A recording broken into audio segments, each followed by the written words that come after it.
विद्यार्थियों, हम पढ़ रहे बहुपद और बहुपद में हमने आगे वाली कक्षा में पढ़ा था कि विभाजन एल्गोरिथम से भाग किस प्रकार करते हैं। अब बात करते हैं इधर आज के चैप्टर की। तो इधर दिया हुआ द्विघाती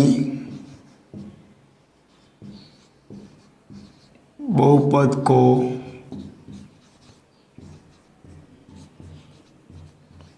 हल करना, द्विघाती बहुपद को हल करना। और द्विघाती बहुपद का मानक रूप होता है ax square plus B x plus C और a बराबर 0 नहीं होना चाहिए। ये आपका मानक रूप इसका होता है, ये आपको ध्यान रखना पहले इसमें।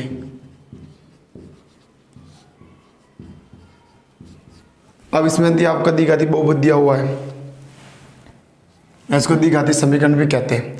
अब द्विघाती बहुपद में सबसे अधिक घात 2 इसकी स्क्वायर है, मतलब 2 है, तो 2 इसके शून्य के 2 इसके मान आपको हल करेंगे तो 2। तो हल करने के लिए हमारे पास विधियाँ हैं। पहली विधि आपको ध्यान रखना है, इस 3 प्रकार की विधि इधर पढ़ना है। पहली विधि हमारी गुणनखंड विधि से, मतलब गुणनखंड करने पर, इससे भी कर सकते हैं। दूसरी विधि हमारे पास है, इधर रखना, पूर्ण वर्ग बनाकर, पूर्ण वर्ग बनाने पर। और तीसरी विधि हमारी है इधर श्री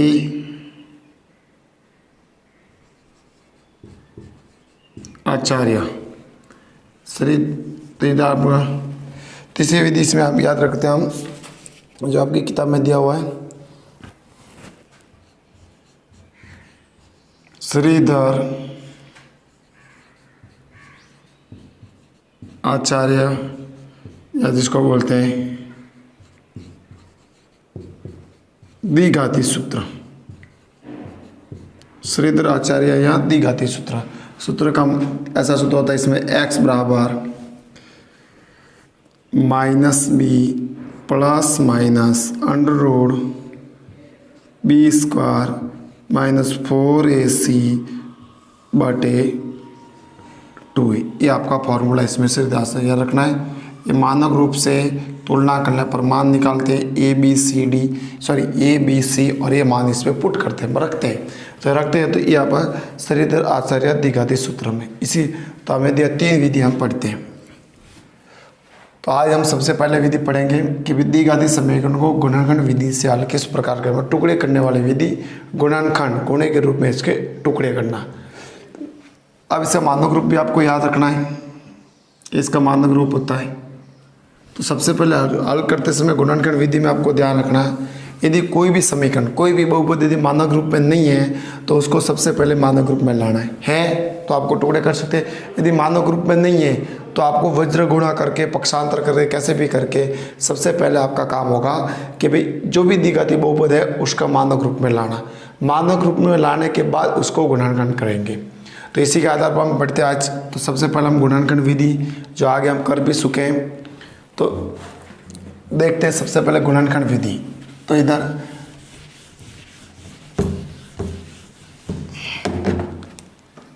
जैसे आपका दिया गुणनखंड विधि से द्विघाती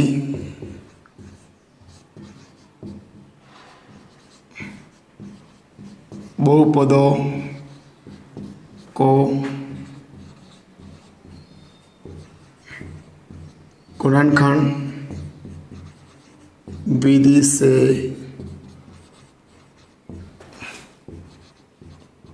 हल करना।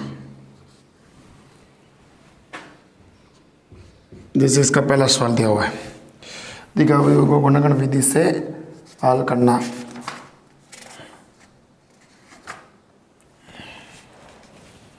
जो आपका जैसे 2x square minus 5x plus 3 बराबर 0। यदि 0 दिया हुआ है तो अच्छी बात है, नहीं दिया तो आपको इसमें याद करना है। अब इसको हल करते हैं, गुणनखंड विधि से इसको हल करते समय सबसे पहले आपका बहुपद f(x) दिया हुआ है, ये आपका बहुपद है। लिख सकते हैं इसको 2 x square minus 5x plus 3 बराबर 0 पहले से दिया हुआ है। अब इसे देखते हैं। अब जो गुणनखंड करते समय आपको ध्यान रखना इधर कि पहला पद इसमें a बराबर आपका 2 है, b बराबर -5 है, c बराबर 3 है। तो आपको a और c मतलब a और c का गुणा करना, 2 × 3 इरप में करना, आपको गुणा करने पर 6 हो जाता है।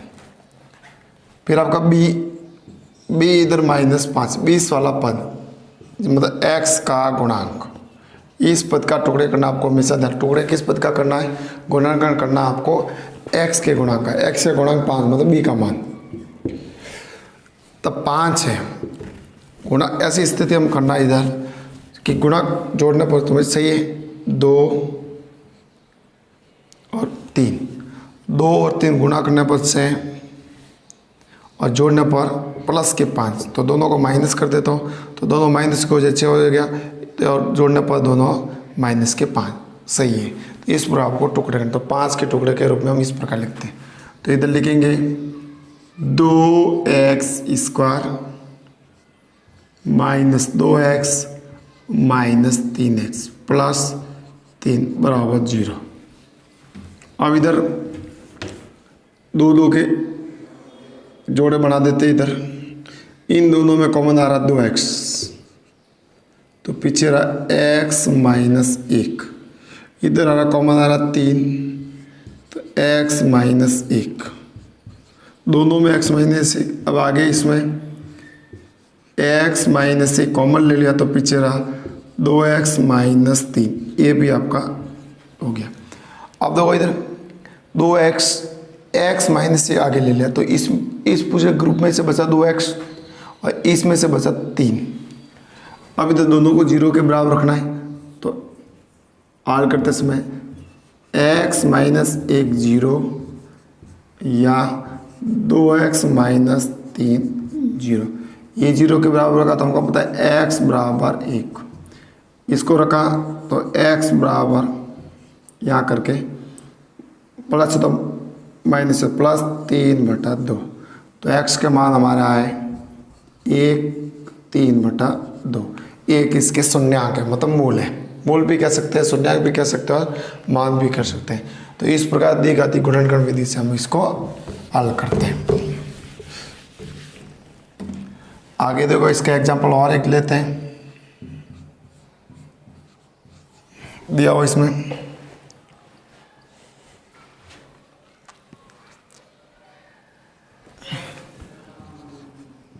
x square minus 3x minus 10 बराबर 0। तो इसी प्रकार हल करेंगे। इधर विधि नहीं तो लिख सकते हैं, इधर विधि का नाम लिख सकते हैं गुणनखंड करने पर। तो इधर लिखेंगे गुणनखंड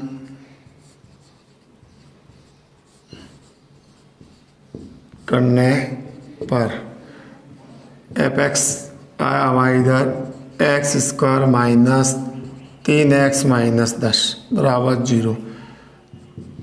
इधर भी देखते हैं a और c, a बराबर 1 और c बराबर इधर दिया हुआ हमारा 10, दोनों का गुणा किया तो -10, और b हमारा इधर पद है 3। अब ऐसे स्थिति में गुणा करने पर इधर देखते हैं हम 1 × 10, गुणा करने पर 10 आ रहे हैं, लेकिन दोनों के घटाने जोड़ने पर 3 नहीं हो रहे। तो उसके बाद 2 × 5 तो भी 10 हो रहे हैं। अब आगे देखते जाते हैं इसे, हाँ इन दोनों को घटाने पर 3 आ सकता है, तो ये हमारा हो जाएगा गुणा करने पर भी। तो इधर लिखना आपको x स्क्वायर, फिर इधर प्लस 2x माइनस 5x, तो 5 में से 2 माइनस के तो 3x हो गए, और माइनस के 10। ये आपका इस प्रकार गुणन। अब 2 पद ये और 2 पद ये, इन दोनों में कॉमन आ रहा है x, तो पीछे रहा x प्लस 2, इन दोनों में कॉमन हम देखते हैं तो 5, एक बार 5 माइनस माइनस प्लस 2। अब दोनों में कॉमन आ रहा है x प्लस 2, तो पीछे रहा x माइनस 5 बराबर 0। अब दोनों को 0 के बराबर रखते हैं, तो x प्लस 2 बराबर 0 या x माइनस 5 बराबर 0। ये रखा तो ये आ गया x माइनस 2 और ये आ गया हमारा x प्लस 2 5। तो हमारे x के मान हो गए हमारे 2 हो गए, एक तो हो गया -2, एक हो गया 5। इस प्रकार हम गुणनखंड विधि से द्विघाती बहुपद के शून्यांक या मान ज्ञात करते हैं। इस प्रकार हम ज्ञात कर सकते हैं। इस पर आगे सवाल देखते हैं एक और।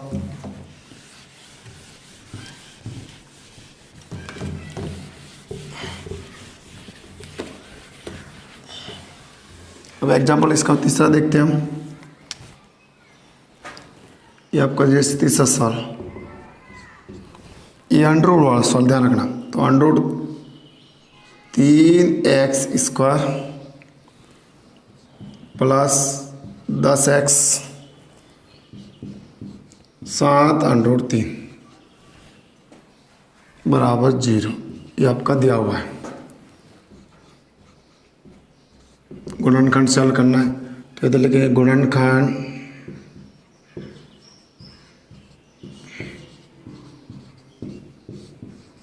करने पर पद हमारे पास ये 3x² plus 10x plus 7 under root 3।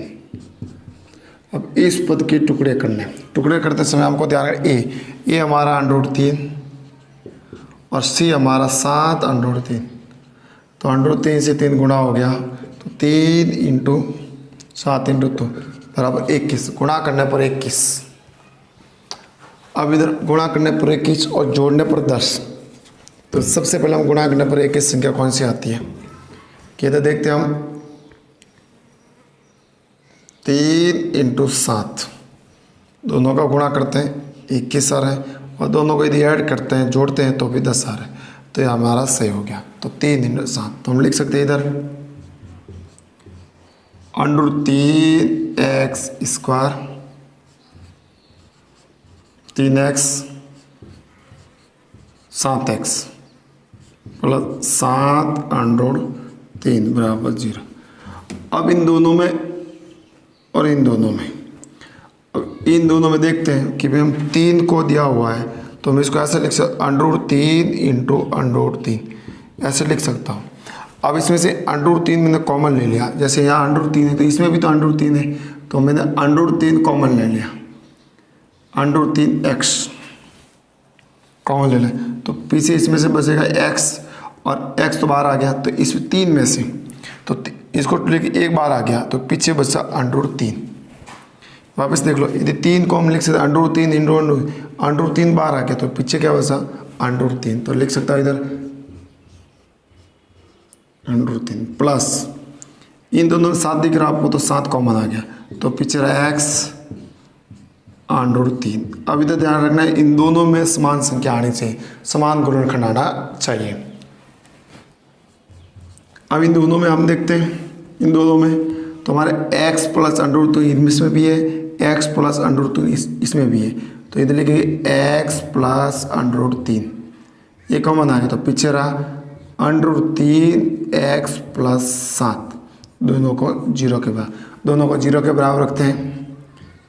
x plus under root 3 बराबर 0, या इसको भी रखते हैं अंडर रूट 3x प्लस 7 बराबर 0। अब इसको 0 बराबर रखते हैं तो हमको पता है माइनस है, तो इधर जाकर पक्षांतर हो जाएगा, तो माइनस अंडर रूट 3, और ये भी रखते हैं x के बराबर लाना हम, तो x बराबर लिख सकता हूँ -7 अंडर रूट 3। तो इधर आए x के मान, दोनों x के मान है, शून्यांक x के बहुपद के शून्यांक है, इसलिए अंडर रूट 3 -7 अंडर रूट 3। इस प्रकार हम गुणनखंड विधि से इसके शून्यांक या मान या मूल ज्ञात कर सकते हैं। तो द्विघाती बहुपद को गुणन की विधि से हल करना है। अब इसमें एक सवाल और देखते हैं इसका।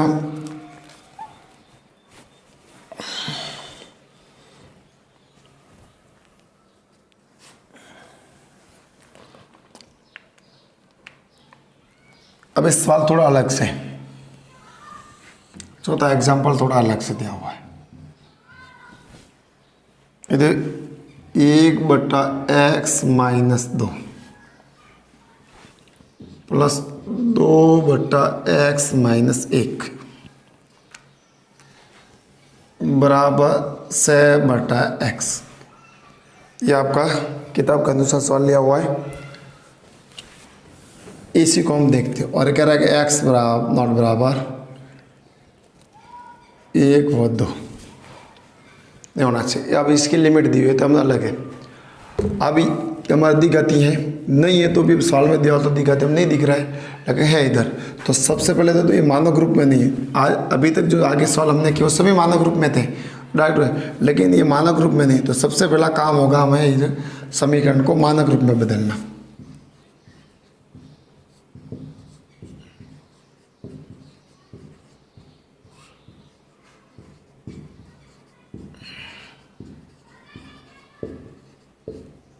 मानव ग्रुप में बदलना इसको। हमारा जैसे दिया हुआ है 2 + 2x-1 बराबर 6/x। अब इसका दोनों का लसब ले लेते हैं। दोनों का लसब लिया तो आया इधर x-2 x-1। इसका इसमें भाग दिया तो पूरा हो गया। पीछे x-2 इसका इससे गुणा तो x-1 प्लस 2 का 2 इसका ऐसे भाग दिया तो पीछे रहा x-2 बराबर 6/x। यह x कोष्ठक हटाया था 1, इधर 2x 4, इसका इससे गुणा किया x², इसका इससे किया 2x, इसका वापस इससे किया x 2। यह हमारा 6/x। अब इसमें देखते हैं 2x और 1 तो हो गया 3x-5, दोनों को जोड़ दिया तो ये हो गया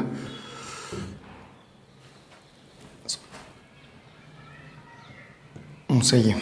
आगे इसमें हो जाएगा x², दोनों हो गया तो 3x-2, इधर आ गया 6, इधर आ गया x। ये तो आगे अब इन दोनों का वज्र गुणन। वज्र गुणन से दोनों का वज्र गुणन करते इधर इसका इससे गुणा तो या इससे इसका करो, इसका इससे गुणा तो 6x² 18x-12 और अब इसका इससे गुणा बराबर 3x² -5x। अब इसी को एक पंक्ति में लिखने पर तो सीधा सब 3x से 3x² -3x पक्षांतर कर दिया, फिर 18x एक पक्षांतर कर दिया तो 5x -12 बराबर 0। तो ये रहेगा 3x², 5 गए माइनस के 13x + 12 बराबर 0। तो ये हमारा द्विघाती समीकरण आया, द्विघाती बहुपद आया। तो इधर आप देख लो, अभी द्विघाती बहुपद आया, अब इसका गुणनखंड करना है। तो इस द्विघाती बहुपद का हम गुणनखंड करते हैं। उससे पहले हम देख लेते हैं ए, बी और सी मानक रूप की तुलना करने पर। जैसे हमारा ये द्विघाती मानक रूप में आ गया 3x² -13x + 12 बराबर 0। अब इस पद के टुकड़े करते समय हमको ध्यान रखना है a बराबर इधर हमारा 3 और b बराबर हमारा इधर दिया हुआ है 12। तो देखते हैं इधर ये हो जाएगा 36 और 13 का जैसे दिया हुआ है -9 और -4, तो इनका भी गुण आता है 36 और जोड़ने पर हो जाता है -13। तो इस पर इसको हल करेंगे तो इधर लिखेंगे 3x² 9x +4x और इधर आ जाएगा आपका 12। इसमें से आप कॉमन आ रहा है 3x, तो पीछे रहा x -3, इधर आपका 4 कॉमन आ गया तो पीछे रहा x -3 बराबर 0। दोनों का इधर और वापस कॉमन लेते हैं तो x -3 3x +4 पीछे रहा, ये हो गया 0। अब इनको 0 के बराबर रखने पर, तो 0 के बराबर रखने पर आ जाएगा मान, इसको रखते तो x बराबर एक तो आ जाएगा 3 प्लस का ये -4/3। तो इस प्रकार हम लिख सकते हैं x बराबर 3 x बराबर -4, ये हमारे समीकरण। इस प्रकार हम दी गई बहुपदों को गुणनखंड विधि से हल कर सकते हैं। तो इस प्रकार आप दिया हुआ ऐसा सवाल आया तो पहले आपको मानक रूप में बदलना है, मानक रूप बदलने के बाद इसको हम हल करेंगे। तो ये हमारा हुआ गुणनखंड विधि से बहुपद को किस प्रकार हल करते हैं।